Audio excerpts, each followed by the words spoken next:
ശ്രീ ഷുക്കൂർ നോക്കൂ, ഈ നിഷേധിക്കാനാകാത്ത കുരുക്കാകുന്ന ആരോപണങ്ങളെ തന്ത്രപരമായി അംഗീകരിക്കുക ഒരു ക്രിമിനൽ ബുദ്ധിയാണ് എന്നുള്ളത് മുൻപ് എവിടെയോ വായിച്ചിട്ടുണ്ട്. രാഹുൽ മാങ്കൂട്ടത്തിന്റെ മുൻകൂർ ജാമ്യാപേക്ഷയിലൂടെ സസൂക്ഷ്മം വായിച്ചു പോകുമ്പോൾ അതേ വാചകം അടിവരയിട്ട് ആവർത്തിക്കാൻ തോന്നുന്നുണ്ട്. അതാണ് ഞാൻ തുടക്കത്തിൽ സൂചിപ്പിച്ചത്. ഈ പുതിയ ഇരയെ കണ്ടെത്താനുള്ള ഏറ്റവും നല്ല മാർഗമാണ് ഇരയായി ഉടുപ്പിട്ട് അഭിനയിച്ച് സമൂഹത്തിലേക്ക് ഇറങ്ങുക എന്നുള്ളത്. രാഹുൽ ഇവിടെ ചെയ്യുന്നത് അത് തന്നെയല്ലേ?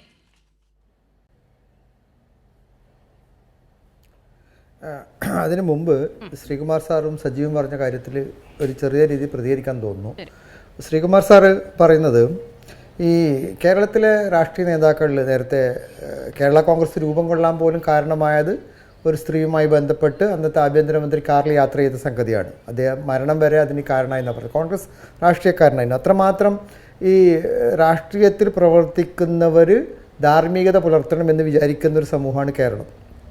അതിനുശേഷം ഈ സമീപകാലത്ത് നേരത്തെ കുഞ്ഞാലിക്കുട്ടി സാഹിബിൻ്റെ മേലെ വലിയ രീതിയിൽ ആക്ഷേപം വന്നു. അതിനുശേഷം സമീപകാലത്തുണ്ടായത് ഈ നിയമസഭയിൽ ഇപ്പം 3 MLA മാരുണ്ട്. 2 പേര് UDFൻ്റെ ഭാഗത്തുനിന്ന്, ഒരാൾ LDFൻ്റെ ഭാഗത്ത്, 3 പേർക്കെതിരെ കുറ്റപത്രം സമർപ്പിച്ചിട്ടുണ്ട്. തീർച്ചയായും എനിക്ക് സജീവ് പറഞ്ഞതിനോട് വിയോജിപ്പുണ്ട്. മുകേഷ് അടക്കമുള്ള ആൾക്കാരുടെ കാര്യത്തിൽ എൻ്റെ അഭിപ്രായം എന്ന് പറയുന്നത് അത്ര ആൾക്കാർ നിയമസഭ അംഗമായി തുടരുന്നതിൽ ഉചിതമല്ല എന്ന് തന്നെയാണ് വ്യക്തിപരമായ ഒരു സാംസ്കാരിക പ്രവർത്തകൻ എൻ്റെ നിലയിൽ എൻ്റെ നിലപാട്. ഈ സംഗതി ഉയർന്ന സമയത്തും ഞാൻ ആ നിലപാടെടുത്താണ്. പക്ഷേ രാഹുൽ മാങ്കൂട്ടത്തിൻ്റെ വിഷയത്തിൽ വ്യത്യാസം എന്ന് പറയുന്നത് ഞങ്ങളുടെ കാസർഗോഡ് MP ബഹുമാനപ്പെട്ട രാജ്മോഹൻ ഉണ്ണിത്താൻ ഇന്നലെ മീഡിയയോട് കാര്യം സംസാരിച്ചിരുന്നു. അദ്ദേഹം വളരെ വ്യക്തമായി പറഞ്ഞ കാര്യം, നേരത്തെ കോൺഗ്രസിൻ്റെ 2 MLA മാർ, ഒരാൾ എറണാകുളം ജില്ലയിൽ നിന്നൊരാൾ, മറ്റൊരാൾ തിരുവനന്തപുരത്ത് നിന്നൊരാൾ, കൊല്ലത്തുള്ള CPMൻ്റെ MLA, ഈ 3 പേർക്കെതിരെയും ഇത്തരം ആരോപണങ്ങൾ വന്നപ്പോൾ PR ഏജൻസിനെ വെച്ച് ഇരയാക്കപ്പെടുന്ന മനുഷ്യരെ ആക്രമിക്കുന്ന സമീപനം ഉണ്ടായിരുന്നില്ല. ഈ 3 MLA മാരും നിയമത്തിൻ്റെ വഴിയിൽ കീഴടങ്ങാൻ തയ്യാറാവുകയും 2 പേർക്ക് മുൻകൂർ ജാമ്യം കിട്ടി, ഒരാൾ ജയിലടക്കുന്ന സാഹചര്യം ഉണ്ടായി. ആ 3 MLA മാർക്കെതിരെയും അവരുടെ ഏതെങ്കിലും PR ഏജൻസി കേരളത്തിലെ മുഴുവൻ സ്ത്രീകളെ അപമാനിക്കുന്ന രീതിയിൽ ഈ ഇരകളാക്കപ്പെടുന്ന മനുഷ്യരുടെ സ്വകാര്യത മുഴുവൻ വലിച്ചു പുറത്തിടുന്ന രീതിയിൽ അവർക്കെതിരെ ആക്ഷേപങ്ങൾ ചൊരിയുന്ന നിലയിൽ PR ഏജൻസിനെ കൊണ്ട് പ്രവർത്തിപ്പിക്കുന്ന രീതി ഉണ്ടായിരുന്നില്ല. അന്ന് മുകേഷിനെതിരെയും അതുപോലെ തന്നെ മറ്റു 2 MLA മാർക്കെതിരെയും കൃത്യമായ നിലപാടെടുക്കുന്ന രാഷ്ട്രീയ നേതാക്കളെ തെറിവിളിക്കുന്ന സാഹചര്യം ഉണ്ടായിരുന്നില്ല. ഇപ്പോൾ എന്താ അവസ്ഥ?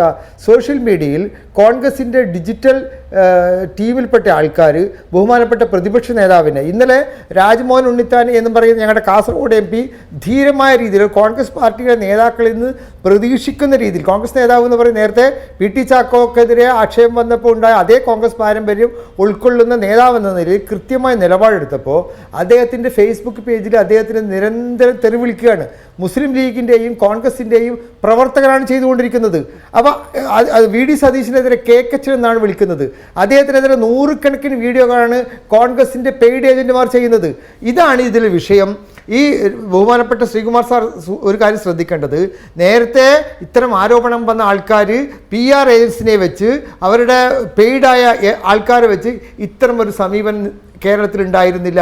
PK കുഞ്ഞാലിക്കുട്ടിയോ അല്ലെങ്കിൽ അതുപോലെ തന്നെ ആൾക്കാർക്കെതിരെ ആക്ഷേപം വന്ന ഘട്ടത്തിൽ അവരൊക്കെ നിയമത്തിൻ്റെ വഴിയിൽ നീങ്ങുകയാണ് ചെയ്തത്. ഇവിടെ രാഹുൽ മാങ്കൂട്ടവും ഷാഫി പറമ്പിലും അടക്കമുള്ള നേതാക്കൾ ചെയ്യുന്ന രീതി, ഇവർക്കെതിരെ ആക്ഷേപം ഉന്നയിക്കുന്ന പെൺകുട്ടികളെ മാത്രമല്ല, ആ പെൺകുട്ടികൾക്ക് പിന്തുണ കൊടുക്കുന്ന കോൺഗ്രസിലെ തന്നെ നേതാക്കളെയും അതിരൂക്ഷമായ രീതിയിൽ തെറിവിളിക്കുന്ന സൈബർ ഗുണ്ടകളെ പ്രോത്സാഹിപ്പിക്കുകയും അതിന് പണം നൽകുകയും ചെയ്യുന്ന രീതിയുണ്ട്.